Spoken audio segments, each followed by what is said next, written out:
पुरुषों के मुकाबले महिलाएं ज्यादा शक्तिशाली होती हैं। पुरुषों के पास मसल्स पावर होती है। पुरुष भारी पत्थर को उठा सकते हैं और इसी से उन्हें यह ख्याल हो जाता है कि हम ज्यादा शक्तिशाली हैं। परंतु जीवन में आने वाले उतार चढ़ावों और आने वाली बाधाओं का महिलाएं ज्यादा सहनशील होकर और ज्यादा सक्षम तरीके से सामना करती हैं। नमस्कार दोस्तों, मैं नरेंद्र कुमार एक छोटी सी कहानी के साथ। एक बार सम्राट हर्षवर्धन अपने पड़ोसी राज्य के राजा से युद्ध हार जाते हैं।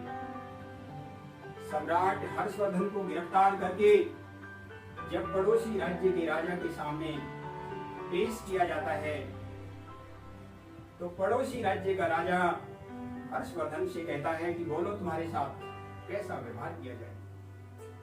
सम्राट हर्षवर्धन कहते हैं कि जैसा एक महान राजा दूसरे महान राजा के साथ व्यवहार करता है वैसा ही गरिमापूर्ण व्यवहार मेरे साथ किया जाए।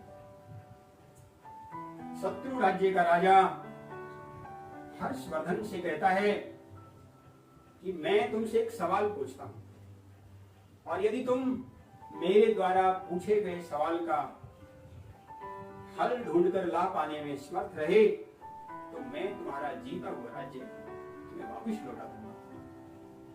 और मेरा सवाल यह है कि एक महिला आखिरकार क्या चाहती है। जाओ, इस सवाल का जवाब ढूंढ कर लाने के लिए मैं तुम्हें 1 महीने का समय देता हूं। सम्राट हर्षवर्धन रानियों के पास जाते हैं, दासियों के पास जाते हैं, नर्तकियों के पास जाते हैं, साध्वियों के पास जाते हैं, ग्रामीण क्षेत्र में रह रही महिलाओं के पास जाते हैं, शहरी क्षेत्र में रहने वाली महिलाओं के पास जाते हैं और सबसे यही सवाल पूछते हैं कि एक स्त्री आखिरकार क्या चाहती है। कोई महिला कहती है मुझे एक सुंदर पति चाहिए, कोई कहती है मुझे बहुत सारा धन चाहिए, कोई कहती है मुझे बहुत सारी पावर चाहिए, कोई कहती है मुझे बहुत गुणवान पुत्र चाहिए। परंतु इन सारे सवालों के जवाब हर्षवर्धन को जचते नहीं है।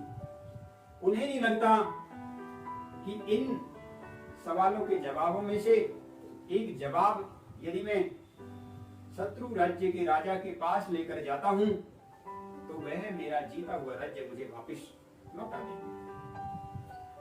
समाज के लोगों में से ही एक व्यक्ति हर्षवर्धन को एक बुढ़िया जादूगरनी के पास जाने के लिए कहते हैं। वे कहते हैं बुढ़िया जादूगरनी के पास सभी सवालों के जवाब हैं। सम्राट हर्षवर्धन अपने मित्र सिद्धराज के साथ बुढ़िया जादूगरनी के पास जाते हैं और उससे यही सवाल पूछते हैं, एक स्त्री आखिरकार क्या चाहती है। महिला जादूगरनी ने हंसते हुए कहा कि मैं तुम्हारे द्वारा पूछे गए सवाल का जवाब दे सकती हूँ, परंतु मेरी एक शर्त है, तुम्हारे मित्र सिद्धराज को मुझसे विवाह करना होगा। सम्राट हर्षवर्धन बिना कुछ कहे सर झुकाकर चलने लगते हैं। वह अपने मित्र सिद्धराज का जीवन संकट में डालना नहीं चाहते क्योंकि जादूगरनी एक तो बुढ़िया थी और ऊपर से बदसूरत भी थी। परंतु सिद्धराज कहते हैं कि मैं तुमसे शादी अवश्य कर लूंगा, आप मेरे मित्र द्वारा पूछे गए सवाल का जवाब उन्हें दीजिए। बुढ़िया जादूगरनी सम्राट हर्षवर्धन से कहती है कि एक स्त्री अपने बारे में, स्वयं के बारे में खुद निर्णय करना चाहती है। सम्राट हर्षवर्धन को जादूगरनी द्वारा दिया गया जवाब कुछ जचता है और वह सीधे पड़ोसी राज्य के राजा के पास जाते हैं और अपना जवाब उन्हें सुनाते हैं।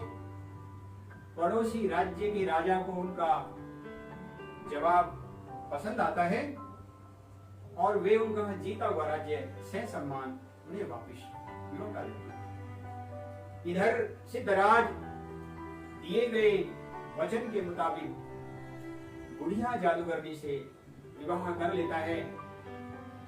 मधुरात्रि में बुढ़िया जादूगरनी सिद्धराज से कहती है, यह तो निश्चित है तुम्हें बहुत अच्छे इंसान क्योंकि तुम अपने मित्र के राज्य को बचाने के लिए, अपने मित्र का कल्याण करने के लिए जैसी बुढ़िया और बदसूरत औरत से शादी करने को तैयार हो गए। जाओ, मैं तुम्हें एक उपहार देती हूं।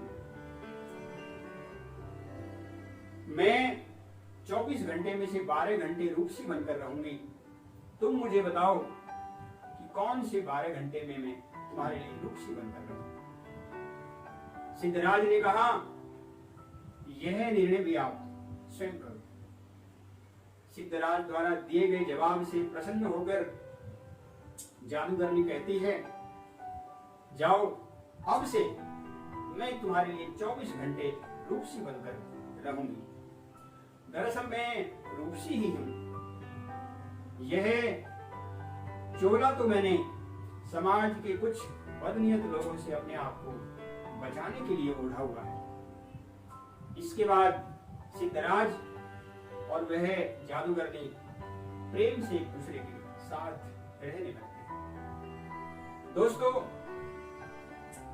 इस कहानी से हमें यह सीख लेनी चाहिए कि हमें हमारे समाज को महिलाओं को स्वयं के बारे में निर्णय करने के अधिकार देने चाहिए।